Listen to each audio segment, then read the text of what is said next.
Aujourd'hui, dans le métier de prof, on est très tenté, on est très invité, on est très incité à utiliser des outils. Et là, c'est plutôt un ouvrage pour penser. C'est pas un ouvrage de divertissement, c'est un ouvrage de recherche, de travail, de recherche. Mon vœu, ce serait que tous les profs puissent lire ce livre et s'en faire une idée et prolonger leur pensée, mais je ne suis pas certain que ça soit possible en l'état des choses. Donc la cible, c'est plutôt toutes les personnes qui seraient en recherche de comprendre ce qui ne va pas à l'école. Ça peut être les parents, ceux qui se posent des questions là-dessus, les décideurs aussi, les personnes qui ont du pouvoir sur les transformations possibles de l'école.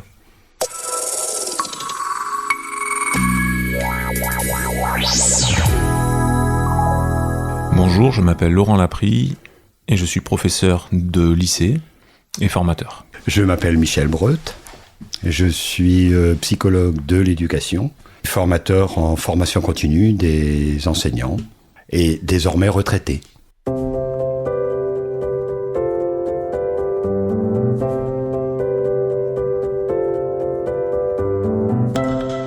Secret d'école. Voici une présentation rapide du podcast Secret d'école, un podcast en 5 épisodes autour du livre de Michel Breut, le fruit de plusieurs décennies de travail, d'observation et d'analyse du système d'apprentissage de la petite école à l'université en France. Un état des lieux critique de l'éducation en 2026 et la proposition de solutions. Michel Breut s'est interrogé sur les pratiques pédagogiques et le système éducatif. Dans son livre « Secret d'école », édité chez l'Harmattan, l'auteur présente la possibilité d'une nouvelle école qui considère l'universalité du processus d'apprentissage. Avec l'aide de Laurent Laprie, Michel Breut propose une éducation fondée sur la créativité et la coopération pour échapper à la soumission, à la dépendance et à l'assistance. J'ai commencé à l'écrire en 2006. Nous avions créé suffisamment de connaissances sur les questions d'apprentissage, d'échecs, de comportements difficiles chez les élèves, de rapports de domination que nous avions repérés dans les classes, de manque d'envie de la part des élèves, de gros symptômes en fait, de non-apprentissage, d'ennui dans les classes. Nous avions créé à l'époque suffisamment de savoir pour qu'on puisse en faire la somme.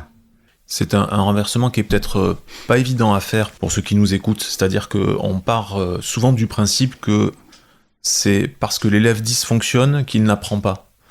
Le renversement qui est proposé dans Secret d'école, c'est de dire au contraire que c'est parce que les élèves n'apprennent pas qu'ils dysfonctionnent. C'est insupportable d'être en classe sans apprendre. Donc il va l'exprimer par des comportements de fuite, de décrochage cognitif.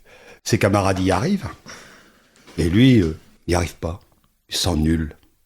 C'est insupportable de le vivre quotidiennement, d'heure en heure. Insupportable.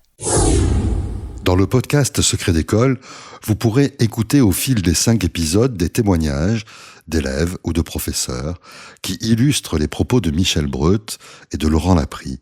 Des témoignages étonnants, comme cet extrait avec Emma, élève de terminale, et la table de multiplication. Les tables de multiplication que moi je les connais grâce à des méthodes, par exemple je compte sur mes doigts, ou ça peut être des petites méthodes, par exemple pour la table de 9, je sais que j'ai mes doigts, et donc par exemple 8 x 9, je vais prendre mon 8e doigt, je vais le baisser, là j'ai 7, j'ai 2, donc 72.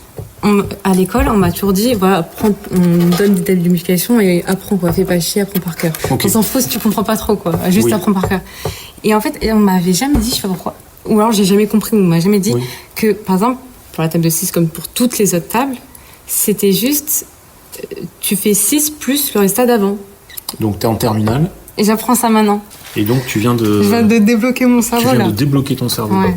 Du coup, j'ai vraiment appris. Et c'est pas du par cœur, parce que je sais que je saurais le refaire plus tard.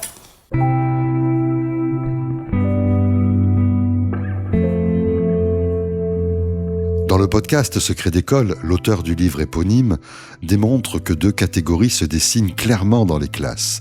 Un double système. Plus que de bons ou mauvais élèves, Michel Breut nous décrit des élèves chercheurs fabricants de réponses d'un côté, ces élèves à même de résoudre rapidement des problèmes posés, et de l'autre côté, ceux qu'il nomme les écouteurs de réponses et demandeurs d'aide. Ces derniers ont besoin de temps que l'école ne leur donne pas. Du temps pour trouver sans aide, sans l'aide du professeur, sans éducation assistée. Michel Breut a élaboré des programmes pour faire travailler ses élèves ensemble. Fort de ses expériences, quel modèle donc d'apprentissage propose Michel Breut et Laurent Laprie pour une école de demain ? Ah voilà. Dernier chapitre. Ouais, pas facile. Si. Nous tous. Alors si, dit Michel. Mais au point de départ, on sait pas où est l'arrivée, quoi. Parce qu'on a tous évolué dans un système. Quelque chose qui fait système. On sort tous de là. Et donc c'est difficile de penser contre soi, de faire le pas de côté, de tout déconstruire en fait, parce qu'il y a beaucoup à déconstruire. On l'a dit lors du premier podcast, je crois, sur la question du temps.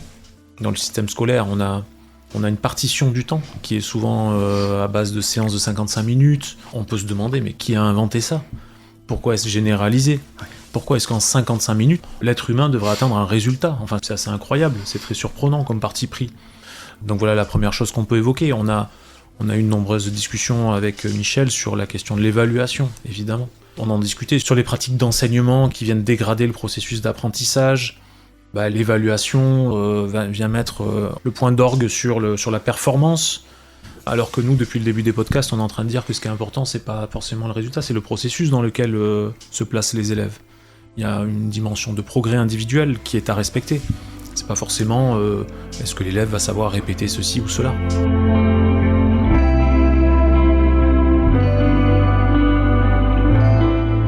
En tout cas, les notes, les évaluations produisent des obstacles aux apprentissages.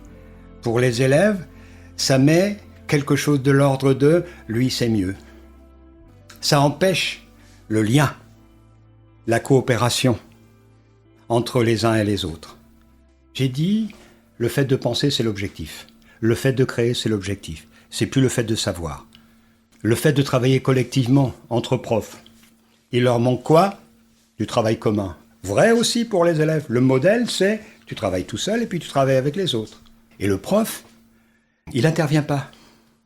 Parce que s'il dit la réponse à un moment donné, les élèves en attendent. Si le prof jamais ne dit la réponse, oh la catastrophe. Ils vont donc bosser, parce qu'ils ont besoin de sortir du doute. On est tous d'accord, c'est ça les bonnes réponses en mathématiques, par exemple, il n'y a qu'une seule réponse. C'est ça. Vous avez trouvé autre chose ? On est sûr de nous ? Tout le monde est d'accord ? Le prof n'a rien dit. Et les élèves n'iront au bout de leurs incertitudes que si le prof ne dit rien. Il peut être simplement content. Ça a marché.